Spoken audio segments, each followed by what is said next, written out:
கிறிஸ்துவுக்குள் மிகவும் பிரியமான சகோதர சகோதரிகளே, இயேசு கிறிஸ்துவின் நாமத்தினாலே உங்கள் யாவருக்கும் எனது அன்பின் நல்வாழ்த்துதலையும் வணக்கத்தையும் தெரிவித்துக் கொள்கிறேன்.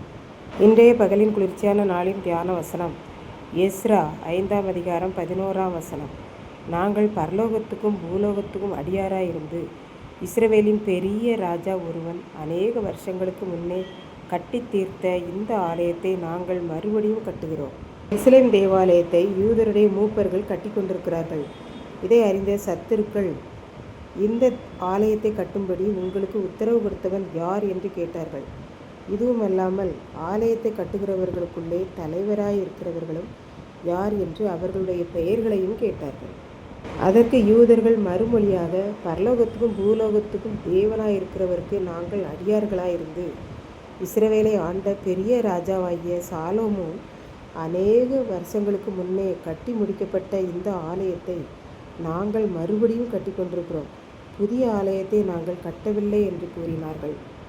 எங்கள் முன்னோர்கள் பரலோகத்தின் தேவனுக்கு கோபமூட்டினோடியால் அவர் எங்களை பாபிலோன் ராஜாவாகிய நேபுகாத்நேச்சார் என்னும் கல்தேயன் கையில் ஒப்பு கொடுத்தார். அவன் இந்த ஆலயத்தை அழித்து நொறுக்கி ஜனங்களாகிய எங்களையெல்லாம் பாபிலோனுக்கு அடிமைகளாக கொண்டு போய்விட்டார். 70 ஆண்டுகளாக நாங்கள் அங்கே அடிமைகளாக இருந்தோம் என்று கூறினார்கள். இஸ்ரவேல் ஜனங்கள் தேவனாகிய கர்த்தருக்கு அடியார்களாய் இருந்தார்கள் என்று வேதம் சொல்கிறது. அடியார் என்றால் இறைவனின் திருவடிகளை தஞ்சமாக அடைந்து பக்தியின் மிகுதியால் இறைவனுக்கு தொண்டு செய்யும் அன்பர்களை குறிப்பதாகும். ஆகவே இஸ்ரவேல் யூத மக்கள் ஆண்டவருக்கு அடியவர்களாக இருந்து எருசலேம் தேவாலயத்தை கட்டினார்கள். தாவீது ராஜா ஆண்டவருக்கு அடியாராய் இருந்து தேவையான பொருள்களை எல்லாம் சேர்த்து வைத்தார். அதன் பின்பு சாலமோன் ராஜாவாகிய அவரது மகன் தேவனுக்கு அடியாராய் இருந்து இந்த எருசலேம் தேவாலயத்தை பிரம்மாண்டமாக ராஜ அரண்மனைக்கு மேலானதாக கட்டினான் என்று நான் பார்க்கின்றோம். இப்படித்தான் எட்வர்ட் சார்ஜென்ட் என்ற ஆயர் அவர்கள் மதராஸ் மறை மாவட்டத்தின் முக்கிய மிஷனரியாக இருந்தார். இவர் பாரிஸ் என்னும் நாட்டில் பிறந்தவர். ஆண்டவருக்கென்று தன்னை ஒப்பு கொடுத்தவர். ஆகவே இந்திய நாட்டின் நிலைமையை அறிந்து அவர் இங்கே வருவதென்று தன்னை ஒப்பு கொடுத்தார். இறைவனின் அடியாராயிருந்து இந்தியாவுக்கு சேவை செய்யும்படி இந்தியா வந்தார். வந்தவர் கொஞ்ச காலம் சென்னையில் ஆங்கிலிக்கன் உதவி ஆயராக ஊழியம் செய்தார். பின்பு பாளையங்கோட்டைக்கு வந்து ஆண்டவருக்கு அடியாராயிருந்து கத்தீட்ரல் ஆலயம் உட்பட அநேக ஆலயங்களை கட்டினார். மக்கள் கல்வி அறிவு இல்லாதவர்களாய் இருக்கின்றனர் என்பதற்காக நூற்றுக்கணக்கான பாடசாலைகளையும் நிறுவினார். மேலும் பல மருத்துவமனைகளையும் கட்டி நாட்டுக்கு சேவை புரிந்தார். அந்த ஆண்டவரின் அடியார் நம் நாட்டு மக்களின் அறிவு கண்களை திறந்தவர். இயேசுவை நம் நாட்டுக்கு கொடுத்தவர். மக்களுடைய மூட நம்பிக்கைகளை விட்டு மருந்து மாத்திரைகள் சாப்பிட்டால் வியாதிகள் குணமாக்கலாம் என்ற அறிவை கொடுத்தவர்.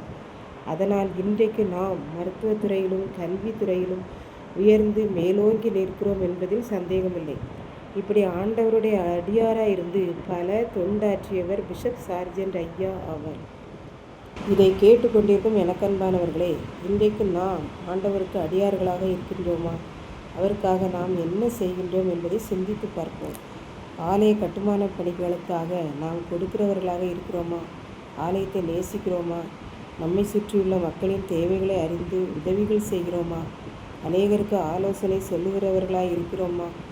என்னை காட்டிலும் என்னை சுற்றியுள்ளவர்களின் வாழ்க்கை தரம் உயர வேண்டும் என்று பாடுபடுகிறோமா என்பதை நாம் சிந்தித்து பார்ப்போம். இப்படி நாம் வாழும்போதுதான் நாம் இறைவனுக்கு ஆண்டவராகிய இயேசு கிறிஸ்துவுக்கு அடியாராக முடியும். நாமும் அவ்வாறு அடியவர்களாய் இருந்து ஆண்டவரை மகிமைப்படுத்துவோம். கர்த்தரிடம் ஆசீர்வாதத்தை பெற்றுக்கொள்வோம். கர்த்தர் தாமே இந்த ஆசீர்வாதங்களை தந்திரளி வழிநடத்துவாராக. ஆமென். ஜெபம். அன்பின் ஆண்டவரே, இந்த அருமையான நல்ல நாளுக்காக நன்றியோடு ஸ்தோத்திரிக்கிறேன். இப்பொழுதும் இந்த வார்த்தைகளை கேட்டுக்கொண்டிருக்கிற ஒவ்வொரு பிள்ளைகளும் உமக்கு அடியவர்களாயிருந்து உமக்கு சேவை செய்ய, உமக்கு அடியார்களாக இருந்து அநேக ஆசீர்வாதங்களை பெற்றுக்கொள்ள நீர் உதவி செய்தரல வேண்டும் என்று ஜெபிக்கிறோம். உம்மை மகிமைப்படுத்த அருள் தாரும். மீட்பர் இயேசு கிறிஸ்துவின் நாமத்திலே தாழ்மையோடு வேண்டிக் கொள்கிறோம் பிதாவே. ஆமென்.